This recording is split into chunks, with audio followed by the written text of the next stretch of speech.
रश्मिका के दिमाग से यह बात निकल नहीं रही थी कि 16 साल का लड़का रामू, जिसको उसने अपने घर के काम काज के लिए रखा था, वह रश्मिका को ऐसी नजरों से क्यों देख रहा था। लेकिन रश्मिका ने उसे बच्चा समझकर नजरअंदाज कर दिया।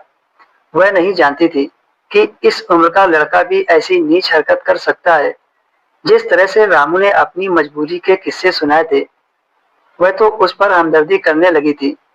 रश्मिका ने एक नजर अपने नौकर रामू पर डाली तो वह उस वक्त बाहर बरामदे की सफाई कर रहा था। रश्मिका वहीं पड़ी चेयर पर बैठ गई और उसे गौर से देखने लगी। उसको देखने से रश्मिका को लग नहीं रहा था कि उसमें कोई बुराई है।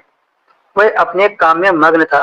रश्मिका अब मन में सोचने लगी कि शायद उसने उसके बारे में गलत सोच लिया है। वह इस तरह का लड़का नहीं है, वह नेक दिल लड़का है। रश्मिका ने अपने दिल से सारे बुरे ख्याल निकाल दिए और उसको अच्छा समझने लगी।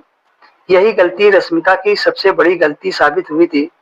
रात का खाना पीना खाने के बाद रामू ने रश्मिका से कहा, मालकिन बाहर ठंडी हवा चल रही है, अगर आप कहें तो मैं आपके कमरे में सो जाता हूँ। रश्मिका ने सोचा, रामू बात तो सही कह रहा है, बाहर हवा तो ठंडी चल रही है। लेकिन उसकी इस तरह से बात सुनकर वह सन्न रह गई, क्योंकि उसने सीधा रश्मिका के कमरे में सोने की बात कही थी। रामू कहने लगा, मैं फर्श पर चादर बिछाकर सो जाऊंगा। उसकी बातें सुनकर रश्मिका को दया आ गई। रश्मिका ने उसे अपने कमरे में सोने के लिए जगह दे दी। लेकिन उस वक्त रामू के चेहरे पर अजीब सी खुशी थी, जैसे वह बात सुनकर बहुत खुश हो गया हो। उसने तुरंत ही अपना बिस्तर उठाया और उसके कमरे में जमीन पर बिछाकर लेट गया। रश्मिका को अंधेरे में सोने की आदत थी, तो उसने कमरे की लाइट बंद कर दी। फिर वह धीरे धीरे नींद में चली गई। जब सुबह आंख खुली तो उसे बहुत अजीब सा लग रहा था, सिर भारी भारी सा नजर आ रहा था। रश्मिका ने सोचा, शायद आज ज्यादा सो गई होगी। रश्मिका ने घड़ी की तरफ देखा तो सुबह के 10 बज रहे थे। अभी वह सोकर उठी ही थी कि उसे बाथरूम से पानी के गिरने की आवाज आई। रश्मिका ने जब फर्श पर देखा तो रामू वहां नहीं था। वह रश्मिका के बाथरूम में घुसा था। यह बात रश्मिका को अच्छी नहीं लगी कि वह बिना पूछे मेरा बाथरूम यूज कर रहा था।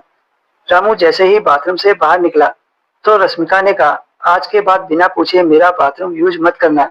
एक बात रश्मिका ने उसके चेहरे पर अजीब देखी थी, वह बाथरूम से निकलते वक्त मुस्कुरा रहा था। रश्मिका ने अपने बालों पर ध्यान दिया तो उसके बाल बिखरे हुए थे, जबकि उसने सोने से पहले अपने बालों को अच्छी तरह से बांध रखा था। अचानक से जब रश्मिका की नजर चादर पर पड़ी तो उसके चादर पर अजीब से दाग लगे थे। ऐसे दाग देखकर रश्मिका घबरा गई। उसके जहन में पहले वही आया कि रामू ने उसके साथ रात में कुछ गलत किया है। लेकिन सोचने वाली बात यह थी कि रश्मिका को पता क्यों नहीं चला। आखिर रामू ने रश्मिका के साथ किस तरह से किया जो उसे कुछ होश न रहा। रश्मिका ने रामू से पूछा, तुम कहाँ सोए थे? इस सवाल से रामू के चेहरे का रंग उड़ गया। कहने लगा, मालकिन मैं तो नीचे फर्श पर लेटा था। कहते हुए उसकी जुबान लड़खड़ा रही थी। दोस्तों, अब इसके आगे की कहानी आपको नेक्स्ट वीडियो में सुनने को मिलेगी।